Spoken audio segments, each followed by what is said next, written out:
Assalamualaikum warahmatullahi wabarakatuh. Kali ini kita akan membahas diskusi tentang integrasi teknologi dalam pembelajaran di pendidikan dasar pada mata kuliah Studi Komparatif Pendidikan Dasar di berbagai negara bersama Panca Agus Sulistioningsi. Permasalahan diskusi kaitannya dengan teknologi yang kita diskusikan yaitu terkait dengan adanya ChatGPT atau AI yang dapat membantu menjawab soal-soal matematika, sains, dan sebagainya. Nah, bagaimana cara kita sebagai guru menyikapinya dan kemudian pengalaman penggunaan AI dalam proses pembelajaran di kelas dan juga di sekolah.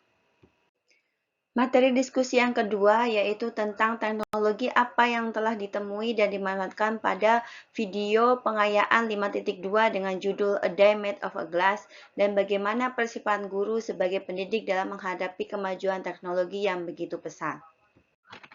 Pembahasan yang pertama yaitu bagaimana kita menanggapi adanya AI ChatGPT dalam dunia pendidikan. Tentunya kita akan melihat terlebih dahulu dari kelebihan dan kekurangannya.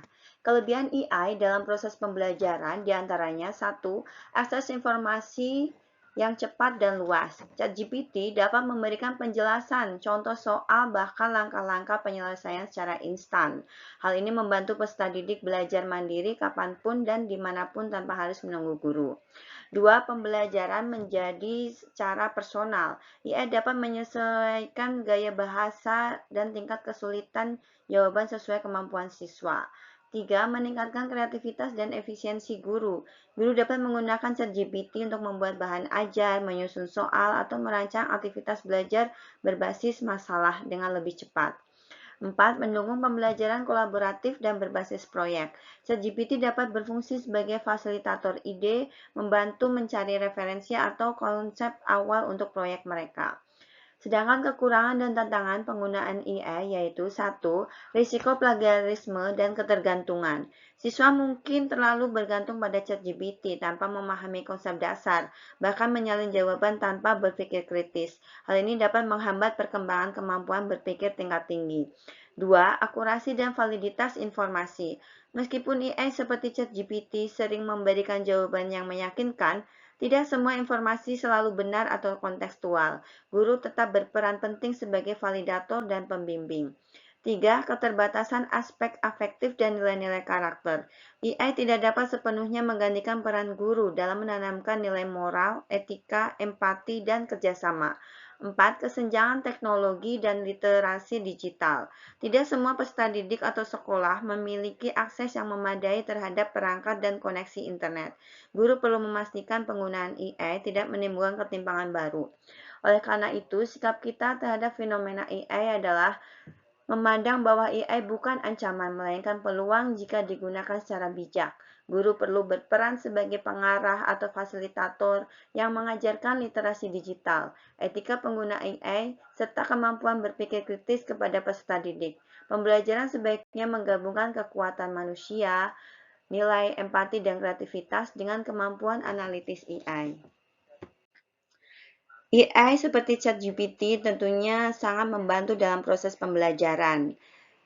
Tetapi pengalaman pribadi pemanfaatan AI di kelas atau di sekolah baru saya gunakan untuk membantu dalam menyusun rencana pembelajaran yang inovatif, membantu dalam menyusun LKPD serta instrumen-instrumen penilaian sesuai dengan LKPD, dan menyusun instrumen soal dalam waktu singkat. Akan tetapi, dalam penggunaan ChatGPT atau AI secara langsung oleh peserta didik di sekolah belum pernah saya gunakan, tetapi hal tersebut sudah digunakan oleh siswa di rumah dalam membantu pekerjaan mereka menyelesaikan masalah yang berkaitannya dengan pembelajaran. Pembahasan yang kedua pada diskusi ini yaitu pada materi pengayaan 5.2 di video A Day Made of Glass 2. Teknologi yang terdapat dalam video beserta manfaatnya. Dalam video tersebut, ada teknologi-teknologi canggih yang membantu dalam proses pendidikan dan ilmu kesehatan. Di antaranya yaitu satu, handle display glass yang memiliki manfaat untuk menampilkan proyektil 3D sehingga cocok untuk pembelajaran desain maupun hiburan interaktif. Kedua, electronomic Glass. Manfaatnya dapat mengatur tingkat kecerahan atau transparansi kaca secara otomatis untuk menjaga privasi, menghemat energi dengan mengatur panas dan sinar UV yang masuk ke ruangan. Yang ketiga yaitu architectural display glass. Manfaatnya dapat dijadikan dinding interaktif yang sensitif terhadap sentuhan, menjadikan bangunan lebih estetis, modern, dan multifungsi. Yang keempat, automotive display glass. Digunakan pada kendaraan untuk menampilkan data digital, navigasi, kecepatan, atau peta. Anti silau dan noda memberikan kenyamanan serta keamanan berkendara. Yang kelima, automotive design glass. Manfaatnya kaca ringan dan tahan lama untuk berkendaraan masa depan. Fotosintetis, fotosensitif, mampu menyesuaikan intensitas cahaya untuk menghemat energi dan meningkatkan keamanan. Yang keenam, photovoltaic glass. Manfaatnya mengubah cahaya matahari menjadi energi listrik atau panel surya transparan, ramah lingkungan dan dapat dipasang di gedung, mobil, atau rumah. 7. Wall format display glass. Untuk dinding kaca berukuran besar yang dapat menjadi layar sentuh interaktif. Dapat digunakan untuk presentasi, belajar, atau hiburan rumah tangga.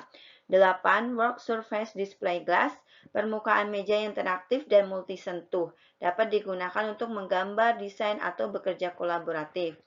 9. Specialty table glass untuk antimikroba dan tahan bahan kimia, cocok untuk ruang makan, laboratorium, dan rumah sakit. 10. Glass optical fiber memiliki kecepatan transmisi data tertinggi, tidak mudah rusak saat ditekuk, mendukung jaringan internet super cepat dan komunikasi global. 11. Antimicrobial glass menghambat pertumbuhan bakteri, virus, dan jamur di permukaan kaca, cocok untuk fasilitas kesehatan dan tempat umum. Kemudian yang ke-12, 3D Optimized Glass Component, memberikan kualitas visual 3D yang lebih nyata dan tanpa distorsi, cocok untuk dunia medis, pendidikan, dan hiburan. 13. All-Weather Surface Glass, kaca tahan cuaca dan kerusakan, tetap responsif terhadap sentuhan, cocok untuk perangkat luar ruangan. Ke-14, Transparent Display Glass menampilkan tampilan augmented reality sambil tetap transparan, cocok untuk dunia pendidikan, periklanan, dan desain. 15. 3D TV Display Glass menyediakan tampilan visual, imersif, dan realistis tanpa bingkai, cocok untuk hiburan, pendidikan, dan simulasi pelatihan. Yang ke-16, fiber optic lighting untuk menghasilkan pencahayaan efisien dan fleksibel dengan suasana hangat, menghemat energi dan menciptakan kenyamanan visual. Kemudian, tanggapan mengenai teknologi yang terdapat dalam video tersebut yaitu teknologi yang digambarkan dalam video A Day Made of Glass 2 menunjukkan bagaimana kehidupan manusia di masa depan akan semakin terhubung dengan dunia digital melalui berbagai inovasi berbasis kaca pintar. Beragam jenis kaca seperti display interaktif, kaca photovoltaik, hingga kaca transparan berteknologi IR menghadirkan efisiensi, kenyamanan, dan kemudahan dalam hampir semua aspek kehidupan mulai dari pendidikan, transportasi, hingga arsitektur. Kehadiran teknologi ini menjadikan masa depan yang lebih praktis, bersih, dan ramah lingkungan karena banyak di antaranya mendukung efisiensi energi dan keberlanjutan. Namun, kemajuan tersebut juga menuntut manusia untuk beradaptasi secara bijak dan bertanggung jawab. Teknologi yang canggih bukan hanya soal kemudahan, tetapi juga tentang bagaimana kita menggunakan untuk kebaikan bersama. Guru, siswa, dan masyarakat perlu memiliki literasi digital yang kuat agar tidak hanya menjadi pengguna pasif, melainkan juga inovator yang mampu memanfaatkan teknologi secara etis, kreatif, dan manusiawi. Dengan keseimbangan antara kemajuan teknologi dan nilai kemanusiaan, kehidupan masa depan dapat menjadi lebih cerdas tanpa kehilangan sentuhan sosial dan moral. Selanjutnya, persiapan guru sebagai pendidik dalam menghadapi kemajuan teknologi yang lebih pesat, antara lain, 1. Dengan meningkatkan literasi digital dan teknologi, 2. Mengubah paradigma dan pola pikir, 3. Mengembangkan kreativitas dalam pembelajaran, 4. Kolaborasi dengan tenaga teknologi dan komunitas guru, 5. Menanamkan nilai dan etika digital, 6. Menerapkan pembelajaran berbasis teknologi, 7. Pembelajaran sepanjang hayat atau lifelong learning. Sebagai seorang guru, kita harus mampu mengintegrasikan teknologi dan nilai kemanusiaan dalam proses pendidikan. Terima kasih. Wassalamualaikum warahmatullahi wabarakatuh.